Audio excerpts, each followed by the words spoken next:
রংপুরে আলোচিত আবু সাইদ হত্যা মামলার তদন্ত প্রতিবেদন প্রসিকিউশনের হাতে ৩০ জনের সম্পৃক্ততার প্রমাণ। এইচএসসি ও সমমানের পরীক্ষা শুরু, অংশ নিচ্ছে ১২.৫ লাখ পরীক্ষার্থী। প্রবেশপত্র না পাওয়ায় পরীক্ষা দেয়া হলো না জামালপুরের ১৭ শিক্ষার্থীর, লাপাত্তা কলেজ কর্তৃপক্ষ। বাড়ছে করোনার নতুন ভ্যারিয়েন্ট আক্রান্তের সংখ্যা, ফেনীর স্বাস্থ্য বিভাগের নেই কোনো প্রস্তুতি।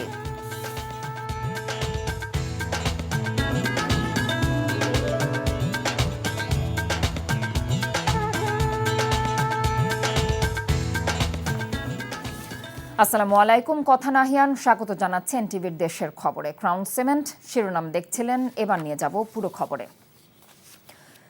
জুলাই গণঅভ্যুত্থানে প্রথম শহীদ রংপুরের আবু সাইদ হত্যা মামলার তদন্ত শেষে প্রতিবেদন হাতে পেয়েছে প্রসিকিউশন।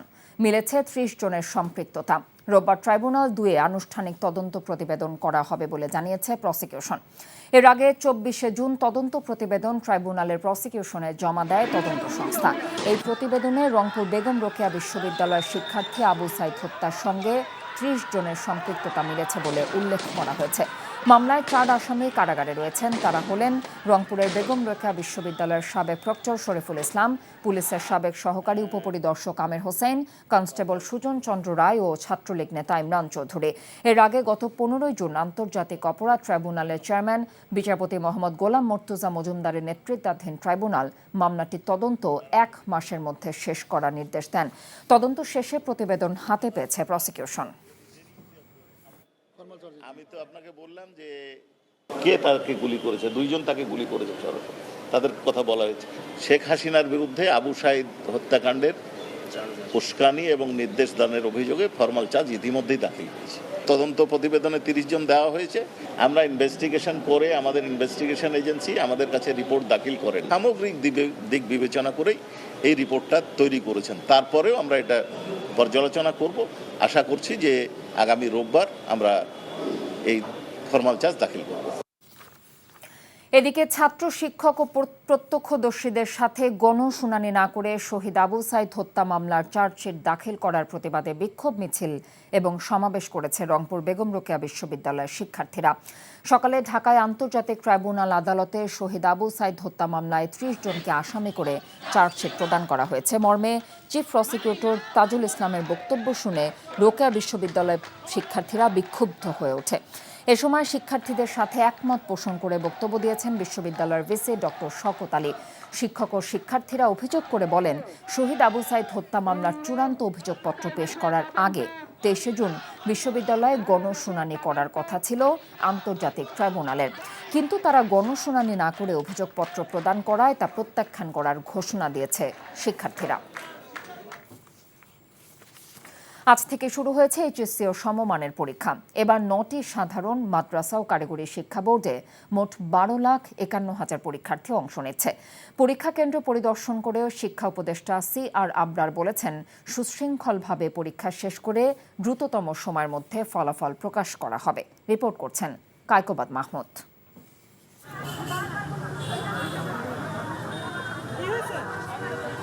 ভুল কেন্দ্রে চলে আসায় এভাবেই কান্নায় ভেঙে পড়েন এই পরীক্ষার্থী। শেষ মুহূর্তের প্রস্তুতি সেরে উদ্বেগ উৎকণ্ঠা নিয়ে পরীক্ষার কেন্দ্রে যান পরীক্ষার্থীরা। তাদের কেন্দ্রে পাঠিয়ে দিয়ে সন্তানের চেয়ে অধিক দুশ্চিন্তা নিয়ে অভিভাবকদের অপেক্ষা। অনেকেই জানান কেন্দ্রে আসতে কিছুটা ভোগান্তিতে পড়তে হয়। সেসব ছাপিয়ে তাদের প্রার্থনায় সন্তানের ভালো পরীক্ষা। অনেক ভোগান্তি হয়েছে আসতে, রাস্তাঘাটে জ্যাম ছিল, জ্যামের কারণে এখানে ঢুকতে 10টা 5 বেজে গেছে। ছেলেমেয়েরা পরীক্ষা দিতে আসছে, সবারই আশা আছে যে না সবাই একটু তাদের স্বপ্নটা যেন পূরণ হয় আর কি। আশা তো করি ভালোই প্রিপারেশন নিছে মেয়ে, এখন বাকিটা আল্লাহর ইচ্ছা। তবে পরীক্ষা শেষে দেখা যায় শিক্ষার্থীদের উচ্ছ্বসিত মুখ। জানালেন প্রথম দিনের বাংলা প্রথম পত্র পরীক্ষার প্রশ্ন সহজ হয়েছে, তাই ভালো ফলাফল নিয়ে আশাবাদী তারা। প্রশ্ন খুবই স্ট্যান্ডার্ড হয়েছে, আলহামদুলিল্লাহ 100 মার্কেরই অ্যান্সার করে দিয়ে আসছি। হলের পরিবেশটাও ভালো ছিল, পরীক্ষা দিয়েও মজা পাইছি, আর কোশ্চেনটাও ভালো ছিল। একটু এমসিকিউ এদিক সেদিক করছে। অনেক ভালো হয়েছে পরীক্ষা, অনেক ভালো হয়েছে, অনেক সহজ আসছে। আমার কাছে এমসিকিউটা একটু হার্ড লাগছে, বাট সিকিউরিটা অনেক ভালো আসছে। আমরা এতটা আশা করি না যে এতটা ভালো আসবে, বাট অনেক ভালো দিছি আলহামদুলিল্লাহ। এদিকে রাজধানীর ভাসানটেক সরকারি কলেজে এইচএসসি পরীক্ষা কেন্দ্র পরিদর্শন করেন শিক্ষা উপদেষ্টা। জানান প্রশ্ন ফাঁস নিয়ে হুমকি আছে, তবে কোনো সমস্যা ছাড়াই পরীক্ষা শেষ হবার ব্যাপারে আশাবাদী তিনি। চ্যালেঞ্জ অনেক, এবং অতীতের যে আমাদের যে সমস্ত অভিজ্ঞতা ছিল, প্রশ্নপত্র ফাঁস থেকে শুরু করে অন্যান্য সমস্যাদি ছিল, সেগুলো থেকে আমরা শিক্ষা লাভ করে যেভাবে এসএসসিটা করেছি, এইচএসসিটাও আমরা সেভাবে অর্গানাইজ করতে চেষ্টা করছি। এবারের এইচএসসি ও সমমানের লিখিত পরীক্ষা শেষ হবে আগামী 10 August. Kaikobad Mahmud, NTV news, Dhaka.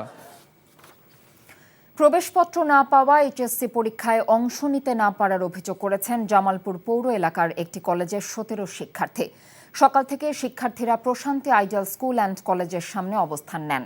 এর আগে বুধবার অপেক্ষা করেও প্রবেশপত্র না পেয়ে শিক্ষার্থী ও অভিভাবকরা কলেজের অধ্যক্ষের কক্ষে গিয়ে হট্টগোল করেন। পরিস্থিতি বেগতিক হওয়ায় অধ্যক্ষ সহ কলেজের সবাই সাইনবোর্ড খুলে গেটে তালা ঝুলিয়ে পালিয়ে যান। শিক্ষার্থীদের অভিযোগ, তাদের কাছ থেকে প্রবেশপত্র ও রেজিস্ট্রেশন কার্ডের অর্থ নিলেও কিছুই দিতে পারেনি কলেজ কর্তৃপক্ষ।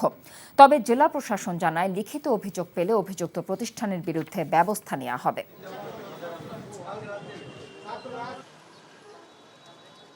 আমার অ্যাডমিট কার্ড এবং রেজিস্ট্রেশন কার্ড কিছুই দিতে তারা সক্ষম হননি।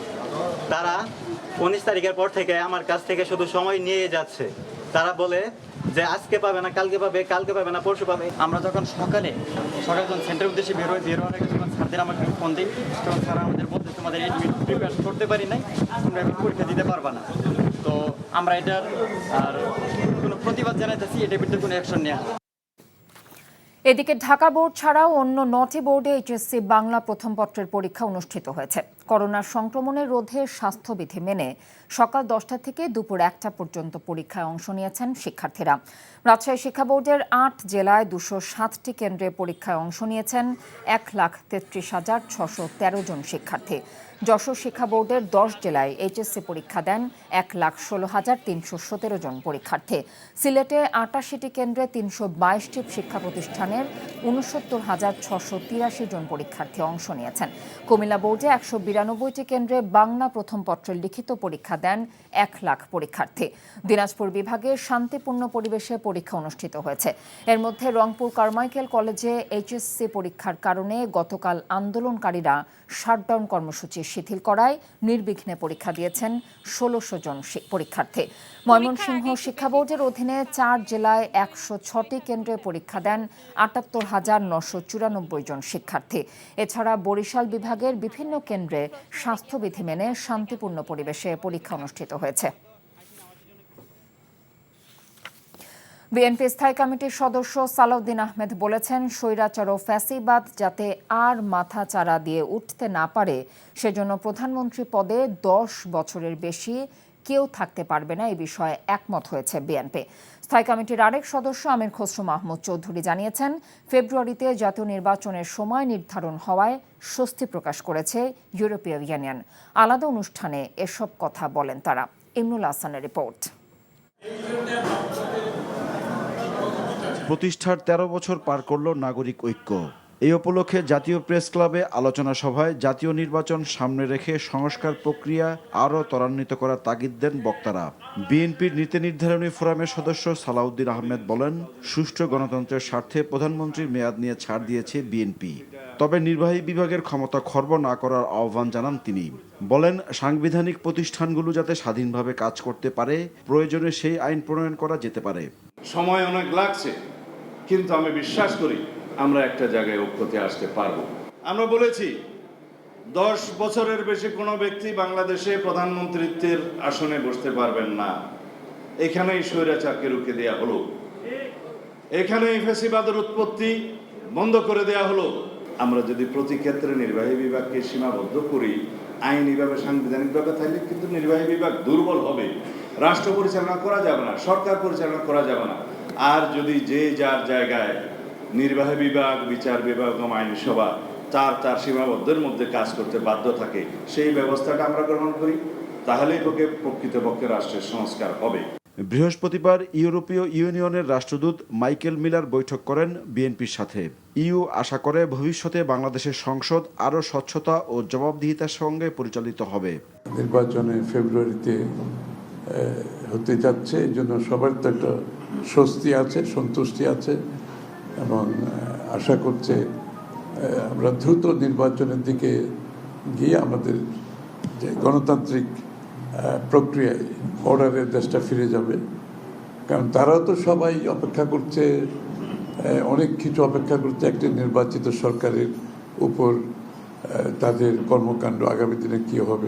এদিকে গণ অধিকার পরিষদের সাথে বিএনপির লিয়াজো কমিটির বৈঠক শেষে আমির খসরু মাহমুদ চৌধুরী বলেন, যেসব বিষয়ে রাজনৈতিক দলগুলোর ঐক্যমত্য হবে সেসব বিষয়ে সংস্কার হবে, এর বাইরে যাওয়ার কোনো সুযোগ নেই।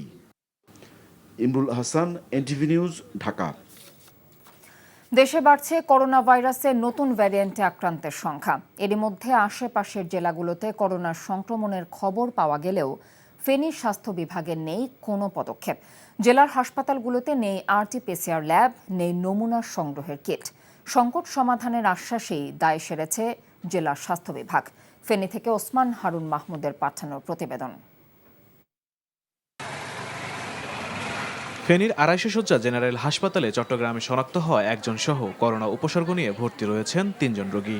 সবশেষ ২৪ ঘন্টায় এই হাসপাতালে জ্বর, সর্দি, কাশি, মাথা ব্যথা নিয়ে ভর্তি হয়েছে আরও ২৩ জন। কিন্তু এসব রোগীর চিকিৎসায় নেই কোনো সুব্যবস্থা। হাসপাতালে নেই করোনা ভাইরাসের শনাক্তকরণ কিট, নেই আরটি-পিসিআর ল্যাব। ফলে হাসপাতালে আসা রোগীদের পরীক্ষা করা সম্ভব হচ্ছে না। এতে ভোগান্তিতে পড়েছেন করোনা উপসর্গ নিয়ে হাসপাতালে আসা রোগী ও স্বজনরা। জ্বর আছে, সর্দি আছে, কাশি আছে, অ্যালার্জি আছে, গা ব্যথা আছে। আমাদের ফেনীতে এখন পর্যন্ত করোনা সম্পর্কে কোনো ব্যবস্থা নেওয়া হয় না। হাসপাতালে ডাক্তার, নার্স সহ করোনা শনাক্তকরণ কিট ও অন্যান্য সরঞ্জামাদি সংকটের কথা জানান হাসপাতাল কর্তৃপক্ষ। আমরা লিখেছি কিটের জন্য, লিখেছি আমাদের নার্সিং স্টাফ, তার জন্য লিখেছি আমাদের ডাক্তারদের জনবলের জন্য। ওনাদের বলেছে যত দ্রুত সম্ভব পাঠাইতে, আমরা আমাদের চিঠি পাওয়ার সাথে সাথে একদিনের মধ্যে আমরা পাঠাই দিচ্ছি। জেলার 6টি উপজেলা স্বাস্থ্য কমপ্লেক্স সহ হাসপাতালগুলোতে সেন্টার অক্সিজেন সিস্টেম ও আইসিইউ ইউনিট প্রস্তুত রাখা হয়েছে বলে জানান জেলা সিভিল সার্জন। সদর হাসপাতালে 10টা আইসিইউ বেড রেডি করা আছে কোভিড পেশেন্ট করার জন্য। র্যাপিড অ্যান্টিজেনের জন্য আমরা ইতিমধ্যেই চাহিদা পাঠিয়ে দিয়েছি। আমরা খুব শিগগিরই আমরা র্যাপিড অ্যান্টিজেন পেয়ে যাব। আরটি-পিসিআর এর জন্য চাহিদা পাঠানো হয়েছে সদর হাসপাতাল থেকে, সেখান থেকেও আমরা আরটি-পিসিআর কিটের জন্য আমরা চাহিদা দিয়েছি, সেটাও আমরা খুব শিগগিরই আমরা পেয়ে যাব। করোনা ভাইরাস মহামারী আকার ধারণ করার আগেই হাসপাতালগুলোতে স্বাস্থ্যসেবা নিশ্চিত করার দাবি স্থানীয়দের। NTV news desk. বাংলাদেশের আপত্তি উপেক্ষা করে পুশিন অব্যাহত রেখেছে ভারতীয় সীমান্তরক্ষী বাহিনী বিএসএফ। মৌলভীবাজার, খাগড়াছড়ি ও মেহেরপুর সীমান্ত দিয়ে আরও ৪২ জনকে পুশিন করা হয়েছে। মৌলভীবাজারের শ্রীমঙ্গল ও কমলগঞ্জ সীমান্ত দিয়ে আরও ২৫ জনকে পুশিন করেছে বিএসএফ।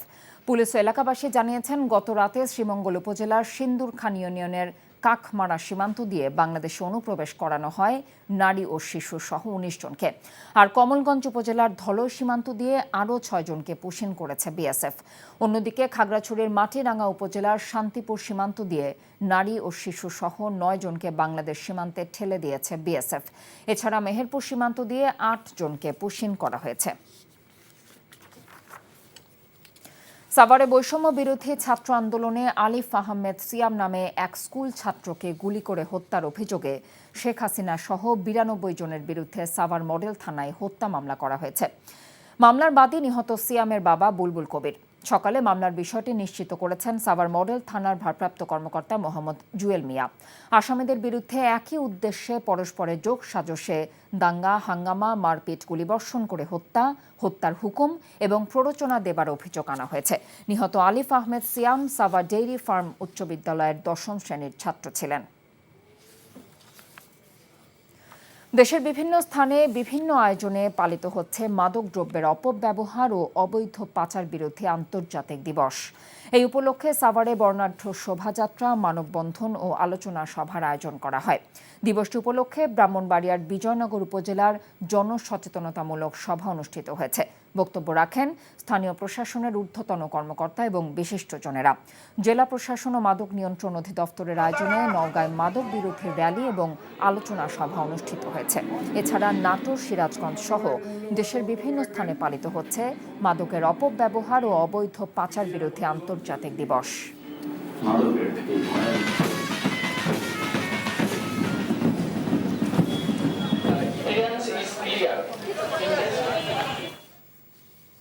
বিজিবি ও আইন শৃঙ্খলা রক্ষাকারী বাহিনীর চোখকে ফাঁকি দিয়ে ফেনীর সীমান্ত দিয়ে অবাধে ঢুকছে বিভিন্ন মাদক, আর তা ছড়িয়ে যাচ্ছে রাজধানী সহ দেশের বিভিন্ন স্থানে।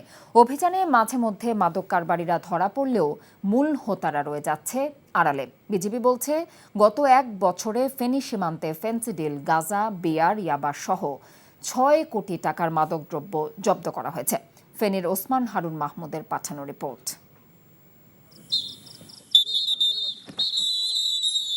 ফেনীর ছাগলনাইয়ার সীমান্তের গভীর রাতের চিত্র। বিজিবির কড়া নজরদারির পরও সীমান্তের ওপার থেকে মাদক নিয়ে আসছে চোরা কারবারিরা। বিজিবির উপস্থিতি টের পেয়ে মাদকের বস্তা ফেলে পালিয়ে যায় চক্রটি। আর এভাবেই রাতের আধারে বিজিবির চোখ ফাঁকি দিয়ে আসছে ফেন্সিডিল, হেরোইন, আফিমসহ অন্যান্য মাদক।